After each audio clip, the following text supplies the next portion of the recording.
बातमी नागपूरमधून। नागपुरात 151 जागांसाठी 1457 उमेदवार रिंगणात आहे। महायुती आणि महाविकास आघाडी स्वतंत्र निवडणूक लढणार आहे। उमेदवारी अर्ज न दिल्यानं कार्यकर्त्यांमध्ये मोठी नाराजी असल्याचं पाहायला मिळतंय।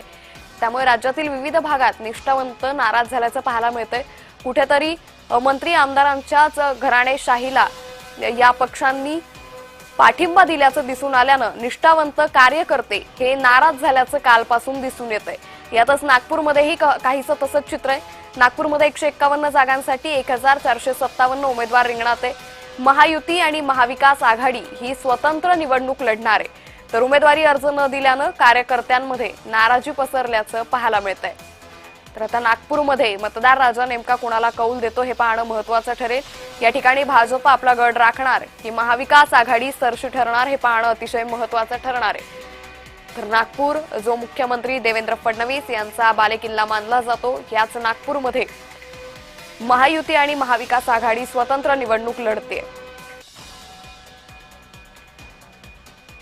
तर आपण या सगळ्या संदर्भात आपल्या प्रतिनिधींकडून माहिती घेतोय। आता आपण जाऊया नागपूरमध्ये। तेजस महतुरे सध्या आपल्यासोबत जोडले गेलेत। तेजस, आपण पाहतोय नागपूरचं चित्र। महायुती आणि महाविकास आघाडी स्वतंत्र निवडणूक लढतीये आणि उमेदवारी अर्ज न दिल्यानं कार्यकर्त्यांमध्ये निष्ठावंतांमध्ये कुठेतरी नाराजीचा सूर आहे।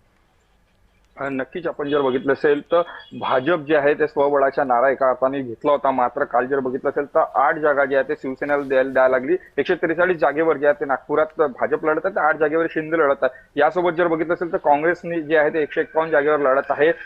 युबीटी असेल, शरदचंद्र पवार गट असेल, यासोबत जर बघितलं असेल अजितदादा गट हे वेगवेगळे लढत आहेत। त्यामुळे नागपुरात जे आहे एकंदरीत निवडणुकीमध्ये जर बघितलं असेल तर कार्यकर्त्यांमध्ये जे आहे ते नाराजीचे चित्र सध्याच्या घडीला उमटत आहे।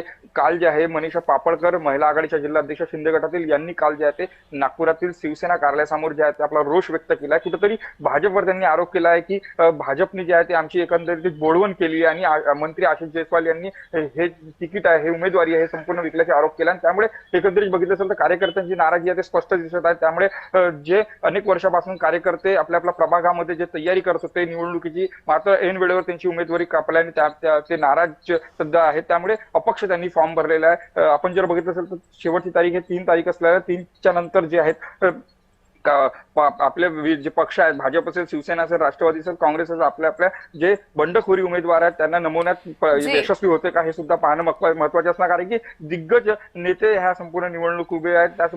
त्यामुळे या दिग्गज नेत्यांची प्रतिष्ठा कुठेतरी पणाला लागल्याचं दिसून येत आहे। या संदर्भातले अपडेट आम्ही तुमच्याकडून घेत राहू। तर राज्यभरातून हे प्रतिनिधी आपल्याला आगामी महानगरपालिका निवडणुकांचं चित्र सांगत होते। तुम्हा सगळ्यांचे खूप धन्यवाद तुम्ही दिलेल्या सविस्तर माहितीसाठी।